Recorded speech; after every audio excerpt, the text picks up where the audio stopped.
This week we begin, Mazel Tov, guys. That was so much fun. Let's do it again in 50 years.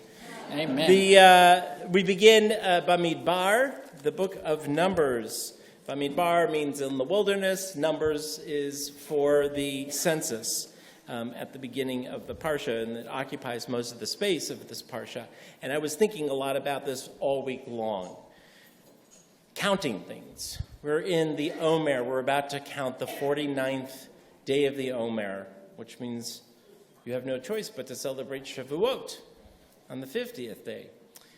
I counted a lot of things. I was at camp last Shabbat with the staff, our admin staff, our counselors, and I was counting how many of them I've known since they were campers, little itty-bitty campers. There were a lot of them, which means I'm getting older, which is nice.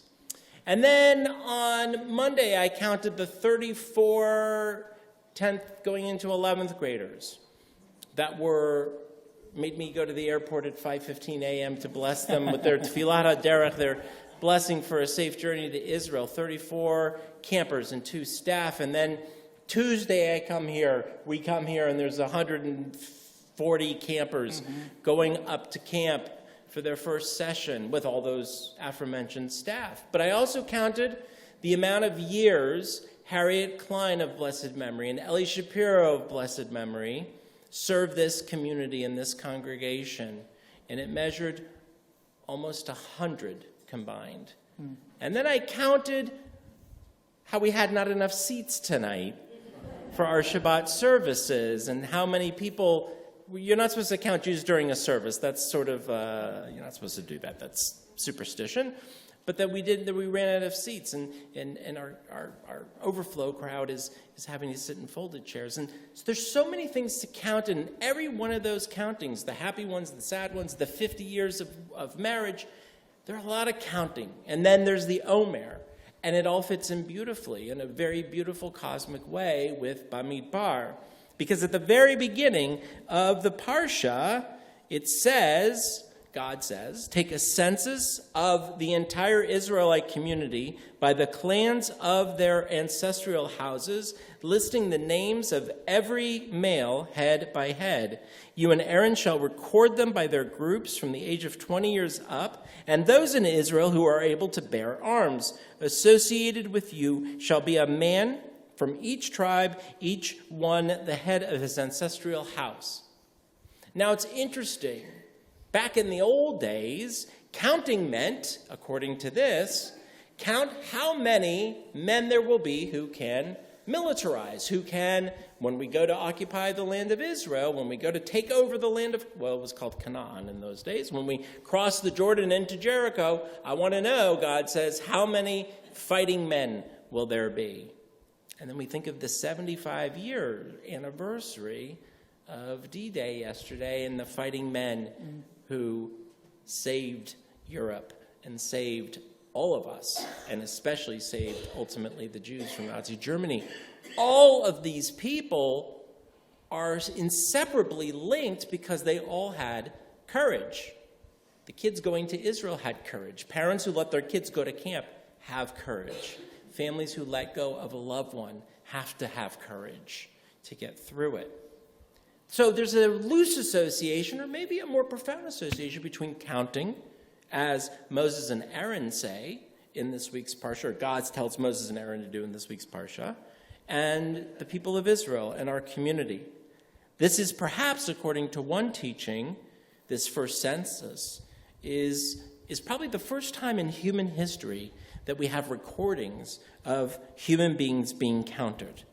So the question is, why did they take all of these Jews who had just been rescued from slavery and count them? This was actually the third time that they are loosely counted, the first time that they are really recorded by tribe and by number.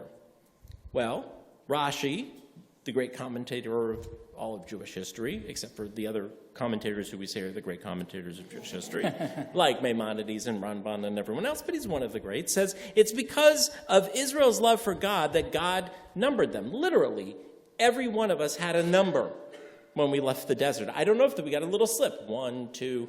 By the way, there were 603,000 of them. That's a lot of slips of clay with their numbers on them. But that because we loved God and we're in a covenant with God, that God gave each one of our ancestors were assigned a number.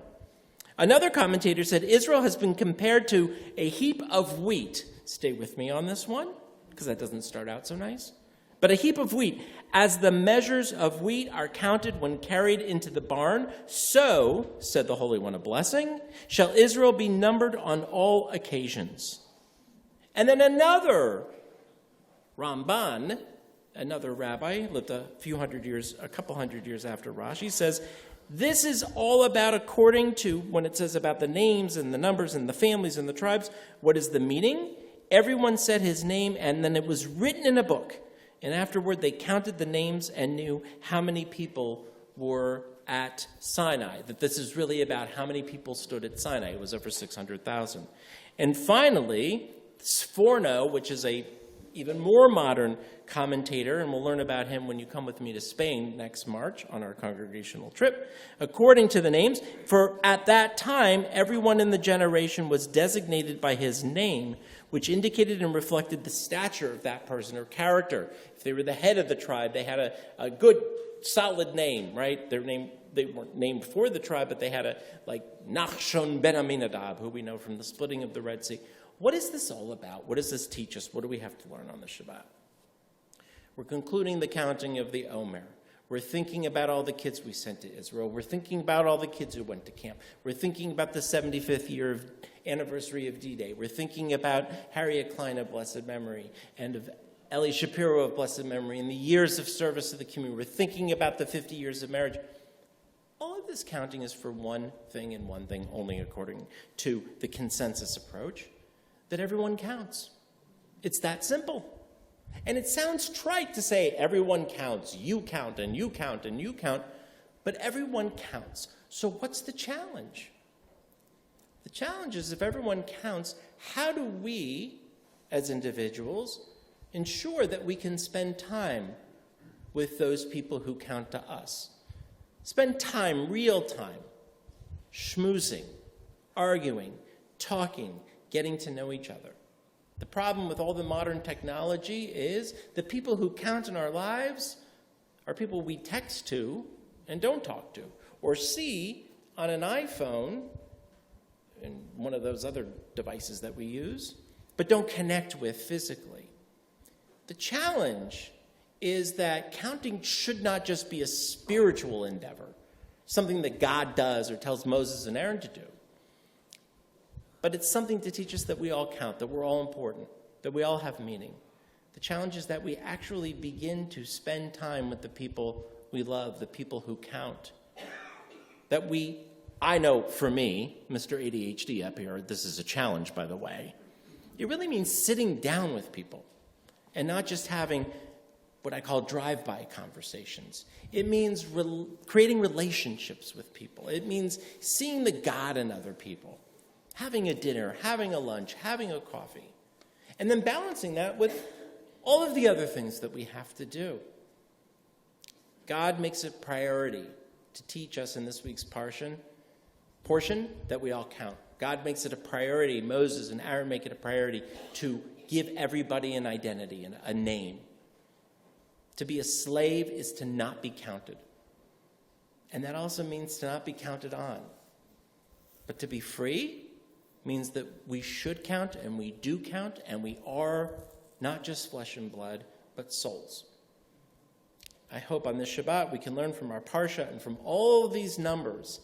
And I'll admit it, I use a lot of numbers to brag about our Israel trip and our camp. I just did that today, because I believe we should brag a little bit about the things that we've accomplished together. But I also say these things because every soul, every person we touch and interact with, if you think about all of those people I just counted, the people who went to mourn, went to Shiva, went to the airport, came here to drop their kids off for camp, and were assembled yesterday in France. You think about all those people, think of the thousands and tens of thousands and millions of people all interconnected.